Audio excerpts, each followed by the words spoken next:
Welcome to This Explainer. Okay, so if you're a student or a researcher, you know the exact sheer panic I'm talking about.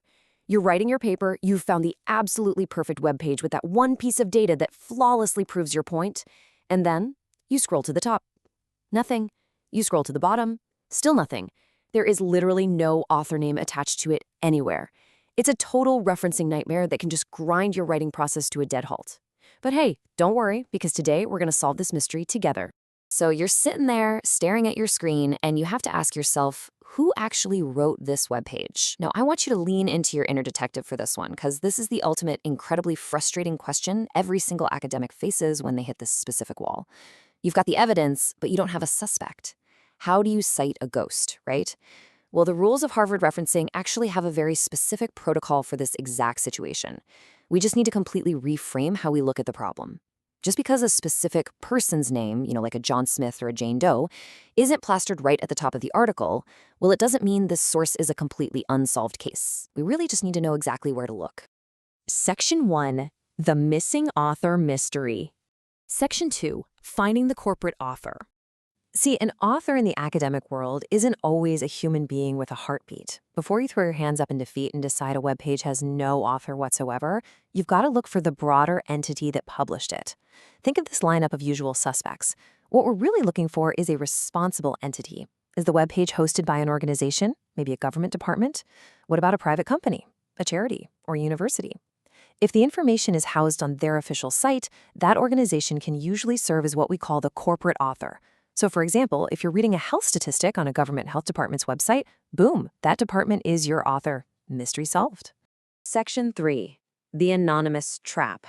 Now, this right here is where I see a lot of people make a massive error. So we need to completely debunk the biggest myth students fall for when panicking over a missing name. The absolute crucial rule is this: use anonymous only when the source explicitly credits the author that way. You can't just casually drop the word anonymous into your citation as a fallback just because you couldn't track down a name. Honestly, it's a forbidden academic fallback unless the webpage literally says by anonymous. It is a super strict rule in Harvard referencing, and breaking it is pretty much a guaranteed way to lose points on your bibliography. Okay, so how does this actually build into our backup plan? If you've done all your detective work, there's no human author, and you absolutely cannot identify a corporate author or any responsible organization, what do you actually do? Well, instead of writing anonymous, many Harvard referencing styles dictate that you simply begin your citation with the page title itself. The title essentially steps right in and takes the place of the author's name at the very front of your reference. And hey, while we're on the subject of missing information, let's really quickly touch on missing dates. Web pages are notoriously bad for not telling you when they were actually published. If no date is shown, you must apply the exact no date wording required by your specific Harvard guide. Usually this is something like a lowercase n, period, d, period, inside some brackets. But you always want to double check your institution's specific guidelines to get that phrasing exactly right. Section 4, assessing academic suitability. Right, now that we've cracked the code on how to legally format a citation for a source with absolutely no clear author, we've got to take a slight philosophical pivot in our detective work. You really have to ask yourself, is this source suitable for academic use in the first place?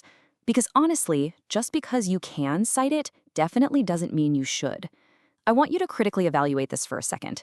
If you're looking at a web page and absolutely no person, no organization, no university, and no company is willing to put their name on it and take responsibility for its contents, does it really belong in your rigorous research paper? Sometimes a missing author isn't just a formatting hurdle. It's a massive, glaring red flag about the reliability of the source itself. Section 5, the generator shortcut. Let's assume you've thoroughly vetted the source. It's a valid corporate author or page title situation, and you're good to move forward. This right here is the triumphant conclusion to our detective work.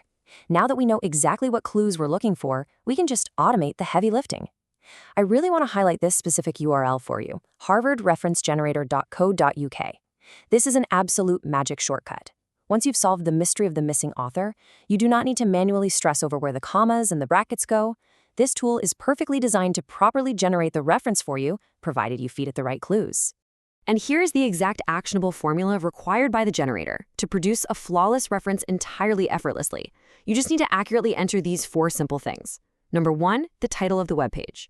2, the date status, so whether you actually found a date or if you need to use the no date formatting we just talked about. 3, the URL where you found the source. And finally, 4, your access date, which is simply the day you personally looked at the web page. You just plug those in, and the generator literally does the rest of the work for you. Before we wrap up, I want to leave you with this final lingering thought. If nobody wants to take credit for the web page, should you really be taking credit for its ideas? Referencing isn't just some annoying busywork. It's literally the entire foundation of academic credibility.